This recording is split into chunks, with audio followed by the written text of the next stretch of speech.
The shooters behind these events often leave so-called manifestos, hate-filled online postings they want the public and authorities to find. We've seen it after the shooting in Christchurch, the synagogue shootings in Pittsburgh, Pennsylvania, and Poway, California, and even yesterday in El Paso, Texas. They appear on well-known forums and spread rapidly in the aftermath of the murders. New York Times opinion writer at large, Charlie Warzel, covers information technology, and he joins us now via Skype from Missoula, Montana. Is this kind of the new thing that they have to do to have legitimacy in the communities that they spring from? Well, it certainly seems that that since Christchurch, there's been a noticeable uptick and a noticeable sort of parroting and sort of game of one-upsmanship that is happening in this community, especially in 8chan. It is a group of white nationalists. Much of their commentary was, you know, previously very trollish and sort of dealing with dark irony. It was sort of unclear what was them trying to rile each other up and how much was actually real. And obviously, what we've seen is that there are a number of people who are very vulnerable to all of this goading and persuasion and constant talking about violent extremism. And Hmm. it seems like it's jumping off of the internet and into real life with greater frequency. So, how is that radicalization happening in these forums? So, when I go into some of these communities and look at them, um, oftentimes it's just a mass of information. It's sort of posted randomly. There's no real organization to it. It's all anonymous. You have no idea really who's posting what. Sometimes people are posting and then commenting to themselves as somebody else. So it's very difficult to get any sense of what these communities are. But really, in the past 2 years, there's just been a dialing up of the rhetoric. This is sort of alongside, what we're seeing in the country with the immigration debate, what we're seeing with Donald Trump's racist comments, what we're seeing with just the sort of intensifying and toxicity of American politics. And these forums are getting more and more intense. The real moment that sort of seemed to change things in these forums was the Christchurch shooting back in March. And after that, these communities really sort of focused on terrorism, on planning these sorts of things. I went to 8chan on a random day in May this year, and the first thing that I saw at the top was a detailed post from an anonymous user about the best ways to stage a mass shooting, the ways to go for the maximum amount of kills, the maximum amount of kills of people of a specific ideology. It was a post that was essentially a handbook for terrorism. And that is something that uh, is a departure from just say a year and a half, 2 years ago. There were lots of racist posts, there were threats, there were campaigns to go and harass people, women, people of color.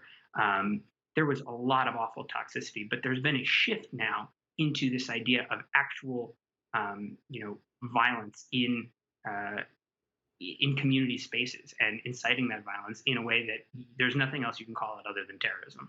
Is there a possibility that the note left by the El Paso shooter ends up, well, for lack of a better word, triggering or inspiring the person that did this in Dayton last night? I don't know what the connection is right now. I think it's early to tell in terms of connecting El Paso with Dayton. I do think the more that these happen, um, the more that people see that this rhetoric moves from the internet into real life, the more people are going to be emboldened. What is most concerning about these three shootings, Christchurch, Poway, and El Paso, now being connected to this message board 8chan, is the notion that this community is gamifying terrorism and violence. They are Explain trying to. that. So what does it mean that there's a gamification going on these boards? So in these communities after Christchurch, um, a whole bunch of outpouring of people saying this shooter got is a high number of kills. Basically, something like in a video game, that they got a high score in 8chan, people started referring to this as the high score. Who can top the high score? And so now, when these acts of violence happen, people on these message boards are essentially just waiting to see whether or not they've beaten the last act of terrorism, whether or not they've gotten the high score. And there's glorifying those who do, there's chastising those who don't, calling them losers. It's really and truly become this. There's no other way to say it. This gamification, and it's not influenced. There's a lot of talk right now about video games being to blame. It's not influenced by people who are gaming. This is white nationalism. This is terrorism. But there is a gamified element to it. There is this notion that you can go out and and and and basically play to win in some grim, Yeah. sick capacity. Finally, I want to ask, I mean, this is borders on a First Amendment question, but there are companies that host these forums, that they make money off of these forums. Why does the marketplace not correct for that? Is there no way to disincentivize the creation of spaces where this kind of hate can fester? This is a really, really difficult problem, clearly. At Cloudflare, which is one of the companies that hosts a lot of these websites and provides the infrastructure to allow them to run and to prevent them from being sort of attacked by individuals and taken down, they have taken action before. After Charlottesville, the white supremacist neo-Nazi website, the Daily Stormer, was taken down from being hosted by Cloudflare.